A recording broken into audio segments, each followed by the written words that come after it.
On episode 414 of the 40 Plus Fitness Podcast, we meet David Korsunsky, the founder of Heads Up Health. You can find the full show notes for this episode at 40plusfitnesspodcast.com/414.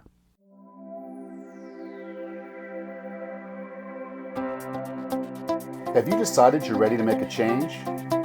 To reclaim your health and fitness? The 40 Plus Fitness Podcast is here for you. I'm your host, Alan Meisner.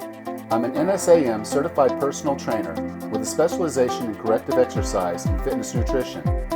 Let me be your coach as you find your way on your health and fitness journey. All right, let's go. Hello. Before I introduce today's guest, I wanted to remind you that there's still time, about a little more than 24 hours from the time I release this episode, for you to sign up for the Wellness Roadmap Workshop. Go to 40plusfitnesspodcast.com/workshop and you'll find all the details there. But in brief, it's a 5-day workshop that starts on January 1st. Each evening at 8 o'clock Eastern, there'll be a conference call that's recorded that will go through and help you walk through step by step to set your GPS, to set some strategies, to have a plan. And then beyond that, you'll have access to me through the 40 Plus Fitness app. It's an app that you put on your iPhone, or you can do it on your Android, or there's a web browser. And basically, there's a messaging function in there, so you can be in touch with me if there's questions, if there's anything you need. I walk you step by step through the wellness roadmap, get you something going for 2020. So go to 40plusfitnesspodcast.com/workshop and sign up today. Our guest today saw a world of disjointed medical records, underutilized health tracking technologies, and abundant but poorly managed health data. He felt that intelligent software could provide the perfect solution, so he invented Heads Up Health. With no further ado, here's David Korsunsky. David, welcome to 40 Plus Fitness. Thanks for having me. You know, I've known about your service, Heads Up Health, for, probably at least 4 or 5 years when I started hearing you on different podcasts, particularly in the keto community. Yes. There was a lot of interest there because your approach was sort of centric to them. And I liked it when I first got on. I was like, okay, this is really cool because I can store all my data here instead of spreadsheets, because all my health markers were on spreadsheets. And Same. Just, yeah, that gets cumbersome, and then it just gets to a point where it's not even useful anymore. Can you tell us a little bit about why you created Heads Up Health and what it would do for us? Sure. Well, I was always someone who was generally healthy, but I grew up in central Canada, and I grew up on a pretty typical, I guess you'd call it the standard American diet, or the standard Canadian diet in my case. But I was in the Corn Belt of Canada and was raised and didn't really have a tremendous amount of knowledge about what I was putting in my body. And I noticed that as I got older and I was in the United States and working in big tech, I became really interested in the idea of how I can optimize my own personal performance.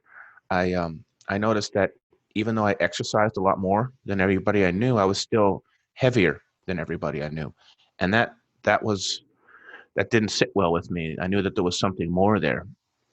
So I always had been really interested in the idea of self-hacking, of using data. And so to go back to your point, one of the most insightful moments was when I built that hideous spreadsheet. And I called all 4 of my doctors. I had one in Boston. I had a couple in Canada. I had some in California. I put all my blood tests in a spreadsheet. And that was a lot of work. You got to be a pretty serious health nerd to go through an exercise like that.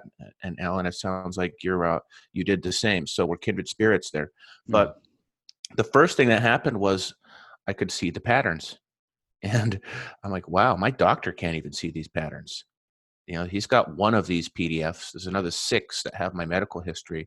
And there were trends happening in the data that would be impossible to see otherwise, trends that actually needed attention. And I discovered those trends as a patient. And that was the moment where I realized how powerful the data can be when it was centralized. And that was right around the time that we were starting to get access to tools as individuals that were very, very sophisticated. And these were consumer grade devices that could do things like measuring heart rate variability, which 10 years ago you needed to go to a hospital to get hooked up to a massive machine. And now all you need is a Bluetooth heart rate monitor and a good HRV app. So I started seeing all of this information that we as individuals could monitor on ourselves, which was awesome. And then I saw how I could overlay it with my medical records. That's ultimately what helps us determine if we're really doing things properly or not. And I just became obsessed with building this system and making it available to everybody. And it's just kind of taken over my life since then. Yes, I can imagine. I guess that's But the typical getting bit by the bug. It just becomes all consuming, and you want to build this and create this and bring it to life. You talked about people who've written books, and for me, it's I've written a piece of software. and yeah, and I think there's a ton of value there that it would be otherwise missed. I mean, everybody likes simple rules. Mm-hmm. Complete the circles on my Apple Watch, and Mm-hmm. I've done a good thing today. Mm-hmm. So you're getting a little bit of gamification, a little bit of information there, but that's just one little piece of data in just this huge sea of data that's coming at us, and there's more and more every year. The watch that can look at your sleep patterns, and the watch that can look at and do an EKG on you, and Mm-hmm. obviously your lab results, and you go into your doctor and your prescriptions, and so you change your prescriptions and you see a change in your trends. What those prescriptions are doing to not Yeah. just the symptoms that you're feeling, but your actual health markers. So I really like that it's tying all of that stuff together in a way that is interpretable, because I Yes. think that's the key. And that's where you've probably been spending a lot of your time, not just with all, because there's a ton of integrations, but then also just making sure that the data is interpretable. Yeah, we spent a lot of time on our user interface so that we could, in essence, demystify a lot of these numbers. How do you make it really simple for anybody to set up a dashboard and just look at some basic health stats, even if you're not technically savvy? And one of the interesting things, Alan, is that our most active users on the system are actually the least technically savvy people out there, but they have a health issue. Yeah. And we've made the dashboard intuitive enough that people can make some basic connections. They can test their blood sugar in the morning after they had a pizza the night before and see how that's different from when they test their blood sugar in the morning after they stopped eating at 5 p.m. and just had a steak with veggies. And then these aha moments start happening for people. And these are aha moments that they may not actually get guidance on from the regular doctor. And that becomes exciting and that becomes fun. And then you get more into it and it starts to become very fun and rewarding. And you're basically just nerding out on your own health. And that's a win, because I think the reason so many people are in a predicament right now with their health is because they haven't had the information and the insights and the tools, and they haven't had the knowledge about some of the risks of the foods we're putting in our bodies. And so we were kind of blindsided up to this point. And now it's like, oh, wow, I've got this microscope into all my health data and I can start figuring some stuff out myself. So making it simple and fun and easy and intuitive with big numbers, big buttons, easy charts. We just wanted to democratize it as much as possible. And as you know, we started this 4 or 5 years ago, and I still read every single email that comes in our support queues. Most of our product direction is directly from our users. And we have our own private Facebook group where our loyal users are in there and they're testing the software and they're giving us the good, the bad, and the ugly. And we build in accordance with our users. Yeah, it is Drucker that said what gets measured gets managed. Yeah, And you're providing a pretty valuable tool for folks that really want to get in there and manage their health. I was interviewing Dr. Will Cole last week.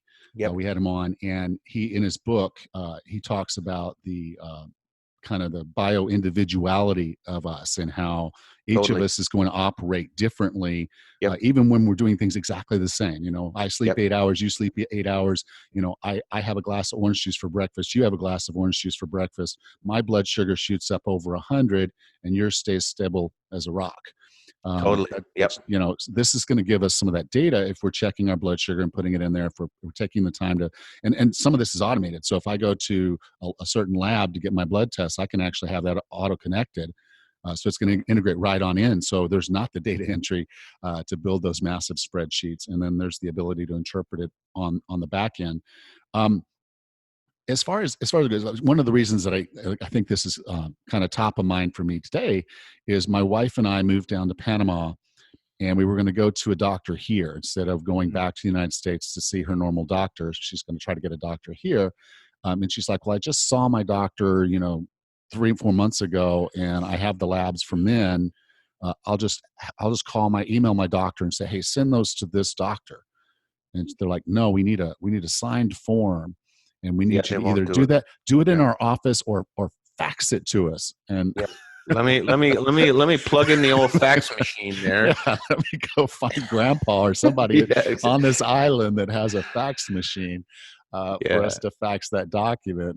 And unfortunately, there are some, but it was just such a pain in the butt to Yep. just get the data. And I told my wife, I'm like, let's just pay for another blood test because, Yeah. I don't want to fly somewhere just to get to a fax machine, just to sign a piece of paper, to ask your doctor to do something that, you're asking them to do. They know it's you, and so when you're doing these interactions, obviously, we're connecting a lot of things, and we're pulling a lot of data in. That's a convenience. Hmm. So, in a ways, your service is a convenience. How is that data protected then? Because I think that's what the concerns are. The doctors like, well, I've got HIPAA and I've got these other regulations. That's why the fax machine, we need that security. Yep. How do you manage some of those security issues? Well, we don't use fax machines, unfortunately, Alan. It's unhackable tech. Well, our system is considered a personal health record. And so the FDA treats that as being data that is owned and operated by the individual and the individual themselves. Okay. So if I am inviting my doctor to access my profile, that's a patient initiated action. And that's different than the doctor initiating the request to the patient for data. So those are treated a little differently under HIPAA. That being said, one of the benefits of being a startup nowadays is we can build everything from the ground up on state-of-the-art HIPAA compliant technology. So all of the services inside Amazon AWS are HIPAA compliant, and they use absolute state-of-the-art technology. We have a very, very small footprint inside of Amazon, so we use all their HIPAA compliant services. We have to play by the same rules as everybody else does. One of the things we're working on starting in Q1 is going to the next level of certification beyond HIPAA, which is called High Trust. And that's an even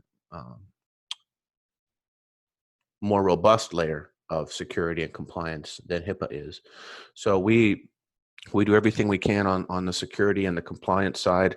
We don't ever use the data for external use, marketing purposes, or anything like that.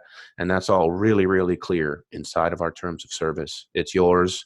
You share it with whoever you want. And that's how we run the business. We're not in the business of making money on people's data. We make money on your monthly subscription. Cool. So, we've talked a little bit about tracking health data. Can you talk about some of the sources of health data that would reside in in your tool? I know, like we're It's a talking great labs, we're question. talking, certain integrations with things, certain things with pharmacies, but, what data would I be collecting and putting into your tool? So that's a really, really great question, and we look at the world and we categorize the data into three buckets, and the first bucket of data would be things that Alan is tracking at home, and so that's also called patient generated data, and that could be the heart rate data from your Apple Watch. It could be the measurements when you step on the scale in the morning. It could be your blood pressure. Maybe you're measuring that periodically. It could be your blood sugar. It could be more sophisticated health tech, like some of the new wearables like Whoop and BioStrap and Oura Ring. All of those do really, really sophisticated analysis on how well we sleep, how much cardiovascular load we're putting on our bodies during the day. So there's heart rate variability, which is becoming very popular because it helps us measure our stress. So everything you measure at home, that helps you essentially gain biofeedback about yourself. The devices, the apps, the watches, everything like that. And so that's kind of what we call lifestyle data. That tells Ellen, okay, how much am I sleeping? What's my calorie intake? What's my blood sugar been over the last week? So that's the lifestyle data, or what we call patient generated. The second part is what you talked about earlier, your wife's data, the clinical data. When you go to the regular old doctor and they run the blood work, cholesterol, HDL, hemoglobin A1C, white blood cell count, inflammation markers, that is the second bucket of data. And that's also really, really important, because as you change your lifestyle habits, which you can measure in bucket number one, you're going to see the numbers in bucket number two change. Prime example of that is hemoglobin A1C. And if you go on a really low carb ketogenic diet, you could easily, just through dietary change alone, have a significant impact. Maybe bring it down from 6.5 to 5 or below, just through a dietary change. So that's where you're looking at your MyFitnessPal logs and your blood sugar from bucket one, and your hemoglobin A1C from bucket two. So that's how that feedback loop goes. And then there's a third category of data that we focus on inside Heads Up that is a little nuanced, and that's what I would call functional health data. And Dr. Cole probably may have mentioned this, but that would include things like heavy metal testing for some people is an issue, mold exposure testing.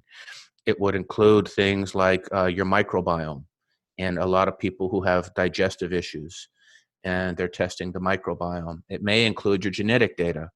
So that's like the third category, functional health, organic acid testing. There's a ton of information in urine and stool, which can be really helpful for people who have tougher cases with their health.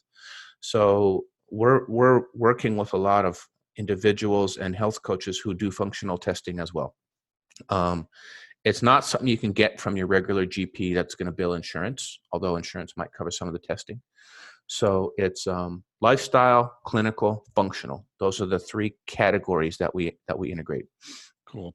And this is a tool that you've built out not just for the end user to have access to share and use and see their data and analyze it.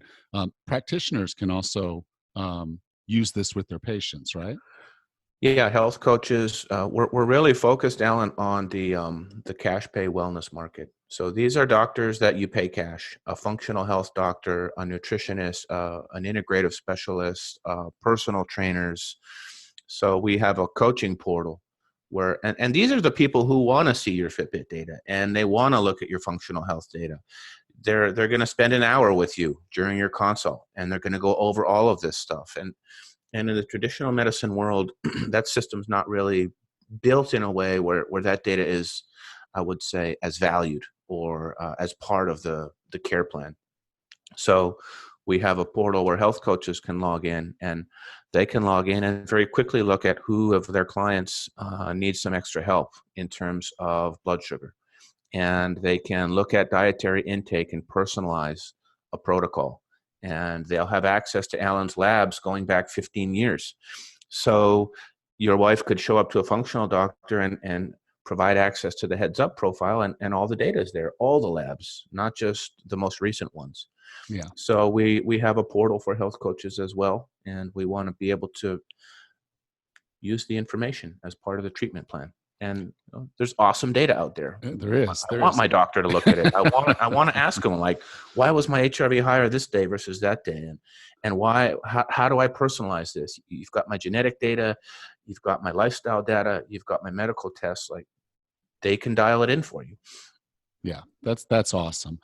Now, I define wellness as being the healthiest, fittest, and happiest you can be. What are 3 strategies or tactics to get and stay well?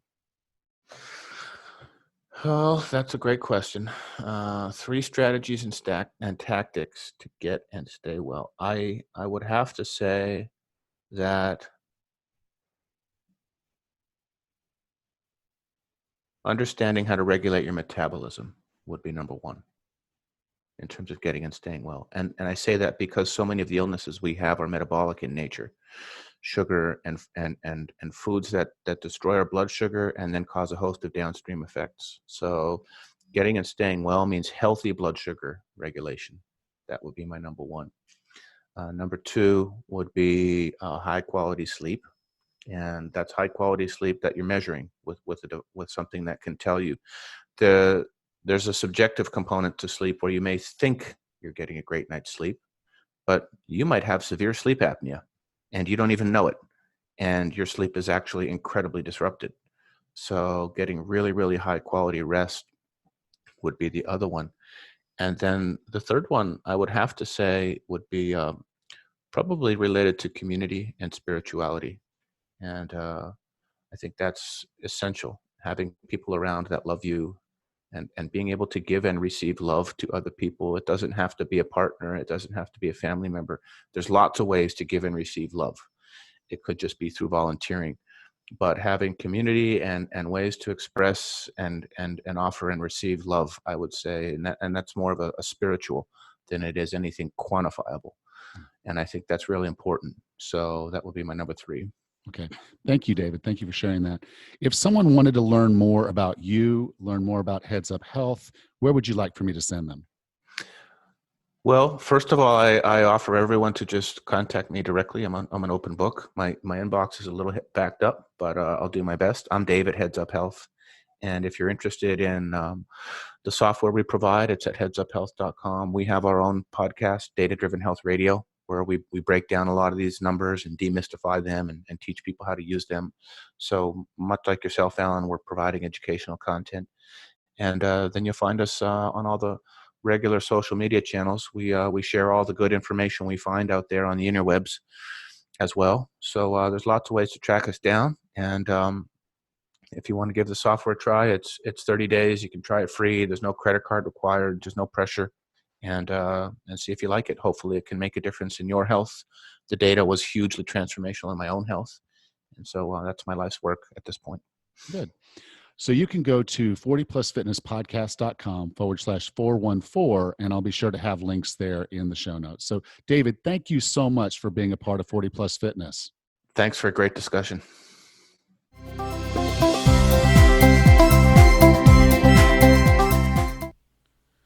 Did you know that we have a 40 Plus Fitness podcast group on Facebook? Yep, we sure do. You can go to 40plusfitnesspodcast.com/group.